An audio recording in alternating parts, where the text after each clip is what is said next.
Hi, welcome to Roy's Book Reviews. Years ago, I read Margaret Atwood's terrifyingly magnificent novel, The Handmaid's Tale. As you probably already know, since it came to be widely read, it is the story of a dystopian future where women are forced into reproductive slavery. It's written from the point of view of a handmaid named Fred, so named because she is the handmaid of Fred, who is the commander she is in procreational service of. The book follows her struggles in a totalitarian society where her identity, fertility, and freedoms are suppressed. Through Fred's journey, The Handmaid's Tale highlights the dangers of extremist religious and political beliefs and the importance of individual resistance. It is about an imagined society, the stuff of fiction, so readers were able to appreciate Margaret Atwood's warnings in the comfort of their more enlightened reality. That reality was in 1985, when The Handmaid's Tale was published to much acclaim and ended without clear resolution. Every month, when Fred is at the right point in her menstrual cycle, she must have ritualized sex with the commander while his wife Serena sits behind her holding her hands.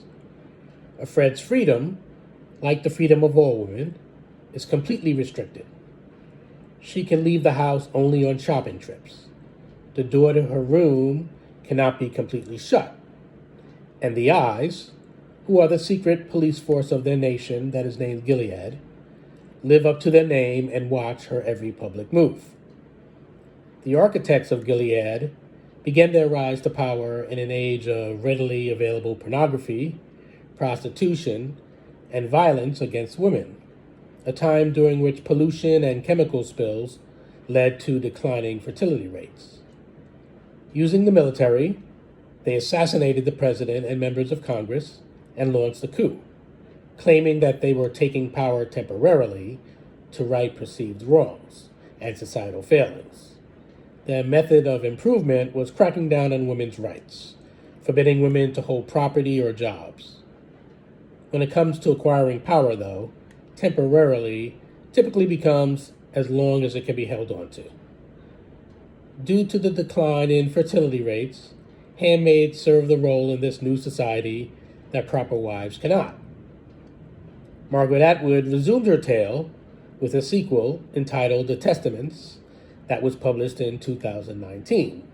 That's the book I wish to talk to you about today. The Testament wraps up the story that left us hanging 30 years earlier, providing seeds that lead to the destruction of Gilead. The reason for the big gap between publications is that Atwood originally intended The Handmaid's Tale to be a one-and-done story, similar to other dystopian masterpieces that imagined an unimaginable future.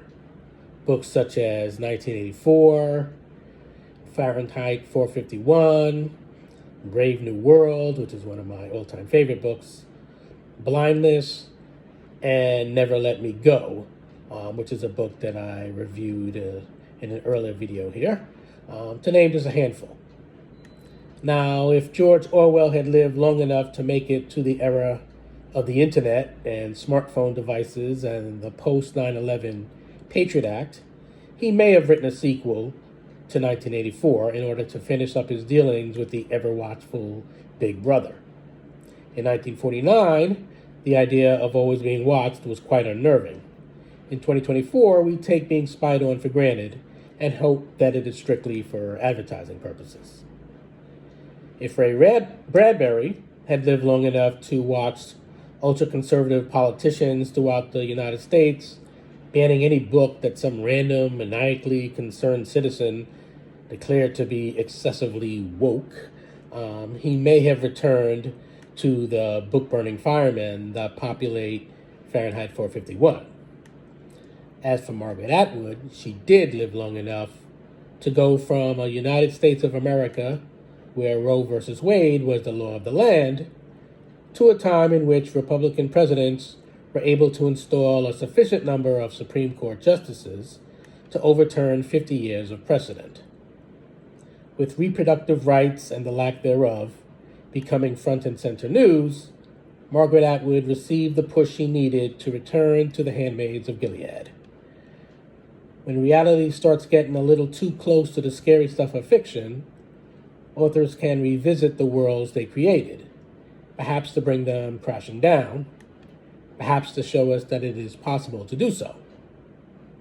When there isn't a military coup that takes away our freedoms, but the democratic process, then the most civilized way to regain lost rights is the voting booth. Not so dramatic as post-pounding dystopian fiction, but effective nonetheless.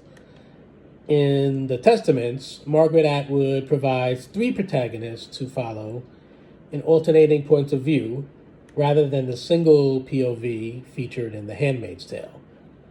This could be a reason why I consider the first book to be a more absorbing read. The primary reason, though, is that we are introduced to Gilead and its New World Order in The Handmaid's Tale, whereas we are making a return trip to familiar territory in the Testaments. There is no time quite like our first. This does not mean that I do not highly recommend the Testaments, assuming, of course, that you have first read the origin story. Margaret Atwood certainly has not lost her touch. If she ever feels the need to write a part 3 to this series, I don't even want to think about what will have transpired in the real world to motivate her. Hopefully we can get things right in reality, giving her the freedom to move on to other literary challenges and to move away from Gilead. Most readers don't want dystopian authors to be accurate predictors of the future. Such prognostications are really happy stories about the utopia we were able to bring about by making the wisest, most humane choices. These books are usually about what we should be on guard to prevent. If a woman cosplays as a handmaid, it probably isn't for Halloween amusement, but to protest and give warning. We read these stories that future creating authors conceive of because we want to be provoked into thinking, along with being entertained. Margaret Atwood quite effectively accomplishes both feats in the Testaments. So that's what I had to say about it. Until next time, this is Roy of Roy's Book Reviews, wishing you happy reading.